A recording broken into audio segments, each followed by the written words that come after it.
प्यारे बच्चों, आज हम पढ़ेंगे rectangular components of A vector. क्या होते हैं ये रेक्टेंगुलर कंपोनेंट्स?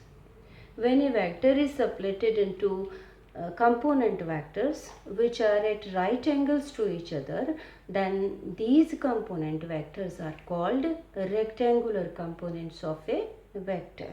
तो चलिए रिजॉल्व करते हैं एक वेक्टर को रेक्टेंगुलर कंपोनेंट्स में।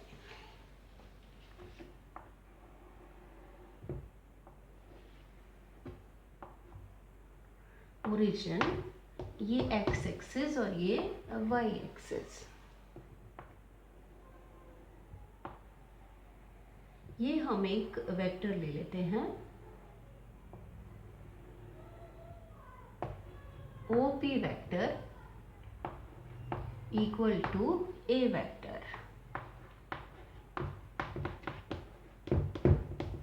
इस OP वेक्टर को A वेक्टर को हमने रिजॉल्व करना है along x axis and along Y axis. Theta is the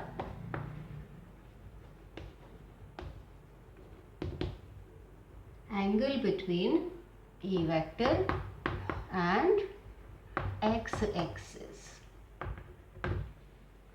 P से परपेंडिकुलर ड्रॉ कर लेते हैं on x axis, Pn perpendicular on x axis and Pm perpendicular on y axis।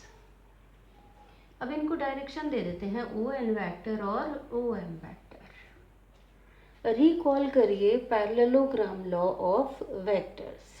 If two vectors ON vector and OM vector can be represented both in magnitude and direction by the two adjacent sides of a parallelogram drawn from a point O, then their resultant is represented both in magnitude and direction by the diagonal of the parallelogram passing through the same point।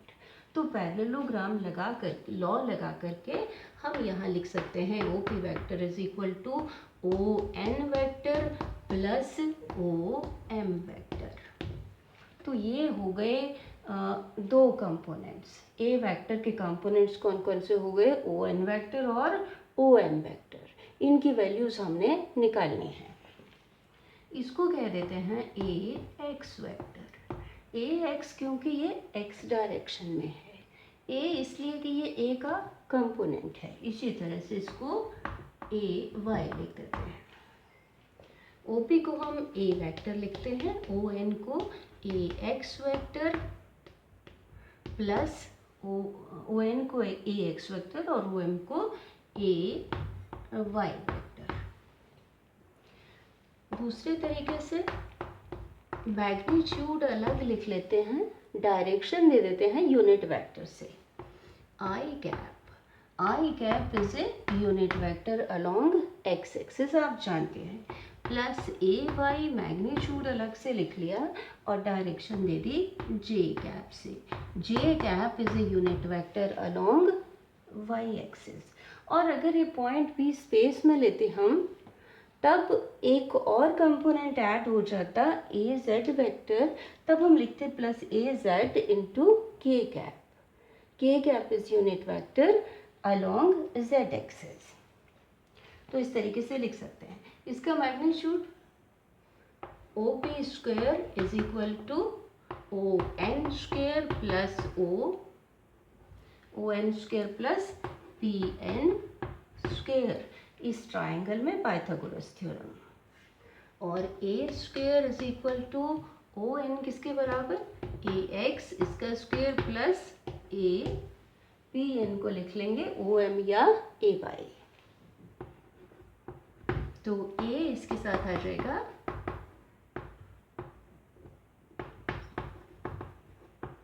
इसका square root. Angle theta direction, AX की direction tangent theta equal to PN over ON से। Tangent theta is equal to PN किसके बराबर? AY के। और O N किसके बराबर, ए x के। अब चलिए लिखते हैं ए एक्स को और ए वाई को। इस राइट ट्राइंगल में O N over O P क्या लिख सकते हैं, बेस ओवर हाइपोटेन्यूज। कौन सी रेशो होती है, कॉस थीटा। ओ एन क्या है, A x over O P क्या है, A equal to cos theta, और A x is equal to A cos theta. इसी तरह से P N over O P equal to perpendicular over hypotenuse sine theta, और यहां से पी एन की जगह A y over O P A के बराबर sine theta, A y equal to A sine theta. तो ये x कंपोनेंट और ये y कंपोनेंट। अब दूसरे केस में देखते हैं, x डायरेक्शन y डायरेक्शन उसी तरह से vector OP equal to A vector. इस केस में हम ले लेते हैं कि ये एंगल थीटा है। यहाँ पर क्या लिखें, theta, in this case angle between A vector and Y axis. अब देखें, ड्रॉ कर लेते हैं उसी तरह से परपेंडिकुलर पी एन और इधर परपेंडिकुलर पी एम। ये ओ एन वेक्टर, ये ओ एन वेक्टर, उसी तरह से ए एक्स वेक्टर और ए वाई वेक्टर। चलिए इसमें निकालते हैं।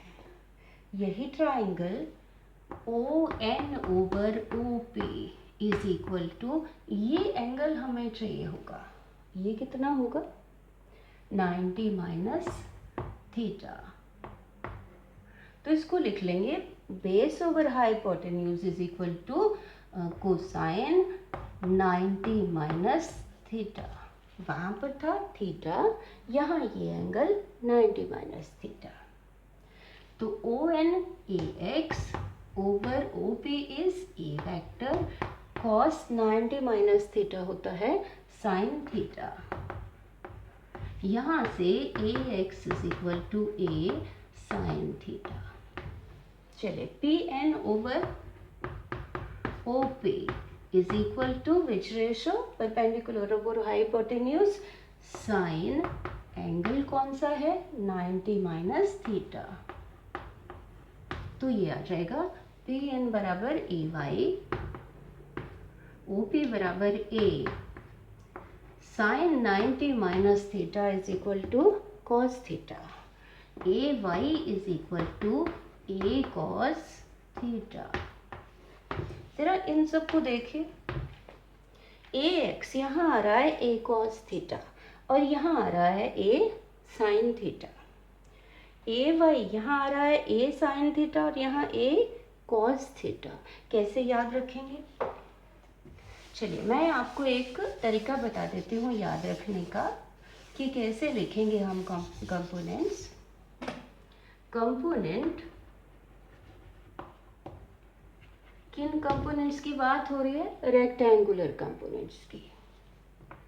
Component which makes angle theta with resultant, यहाँ पर resultant क्या है? A vector.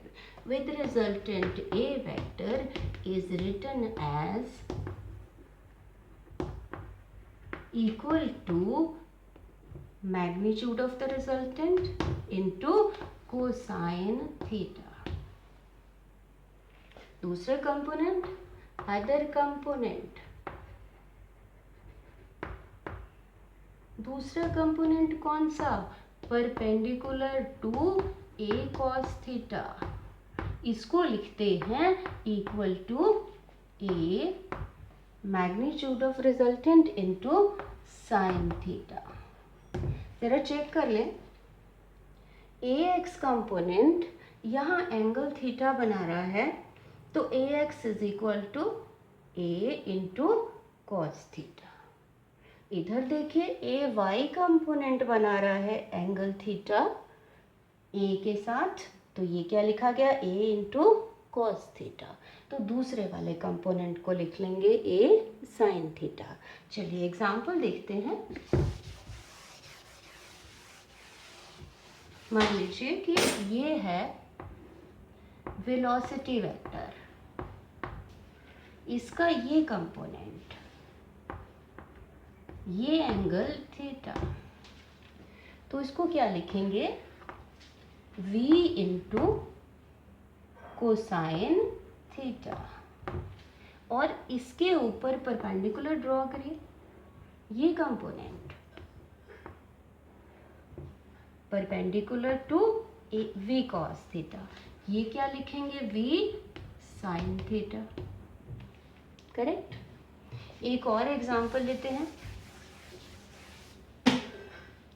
जैसे कि ये रिजल्टेंट है r वेक्टर, और ये कंपोनेंट, ये एंगल थीटा है।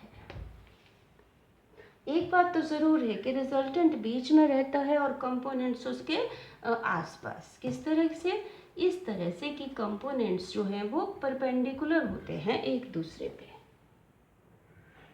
तो जो कंपोनेंट एंगल थीटा बनाता है उसको क्या लिखें, magnitude of resultant into cos theta. दूसरा कंपोनेंट जो इस पे परपेंडिकुलर है उसको क्या लिखें, आर साइन थीटा। तो बच्चों इनको बहुत अच्छी तरह से समझ लेना है। इस टॉपिक की इम्पोर्टेंस इसलिए बढ़ जाती है क्योंकि आगे ये चीज़ें यूज़ होनी हैं। Thank you.